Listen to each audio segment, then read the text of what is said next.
یو ورور پوښتنه کړې ده د سهار په لمانځه کې په اول رکعت کې د آیت کرسي ویل جایز دي او که یا؟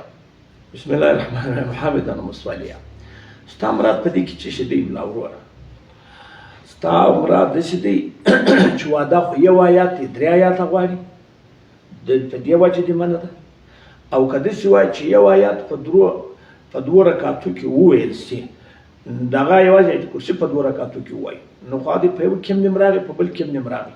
دا څنګه دی؟ داسې مراد دی که هر رقم نه مراد دی دا ټول رقمونه جایز دي.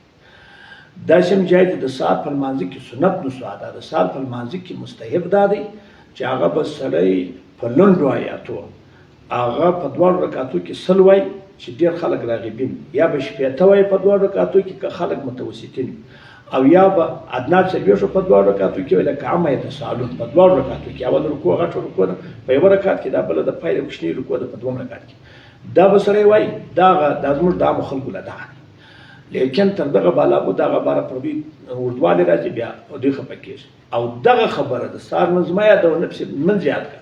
وا د آیت کرسي څنګه د آیت کرسي خپله خو ډېره اوږده ده، غټ آیات تر ده بل شته په شرافت کې غټ نشته، او دغسې غټ آیات تر ده بل شته چې آیات د مداینت دی.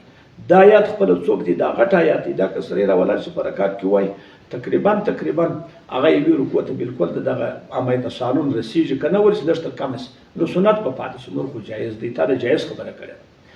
حتی زه اوس یو پوښتنه درته کوم، نبي دا سوال جواب خامخا غواړي. نبي علیه السلام د جمعې په لمانځه کې سبح اسم ربک الاعلی الذي په اول رکعت کې وایه، هل اتی حدیث الغاشیه په 2 رکعت کې وایه، او هل اتی حدیث الغاشیه سبح اسم ربک دا 19 آیات دی، او هل اتاک حدیث الغاشیه 24 آیات دی. وایات هغه پر دې باندې غټ دی. نو په 2 رکعت کې 2 رکعت پر ورسې دا څنګه دی؟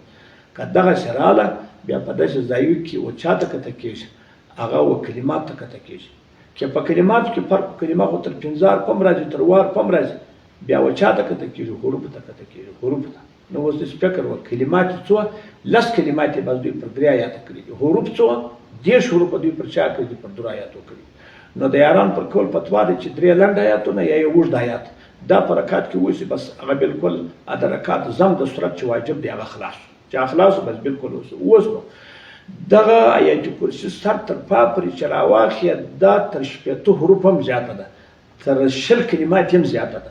نو په 2 رکعتو کې نیم په یو کې نیم په بل کې ورسې بالکل رکعتونه جایز دي. د سهار هم جایز دي، د ماښام هم جایز ماشه د سهارو که د ماښام په لمانځه کې وایي خو مطلقه پروا نه لري، لیکن د ماخستن په لمانځه کې چې وایي هم سنت نسوه ده، د سهار په لمانځه کې چې هم سنت نسوه ده، نور بالکل په جواز کې هېڅ خبره نشته.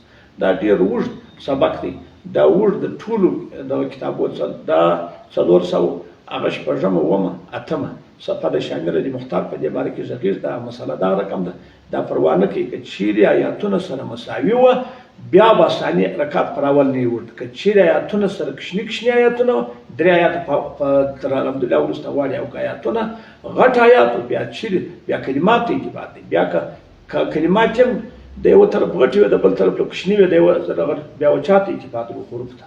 والله سبحانه وتعالی. ډېره مننه.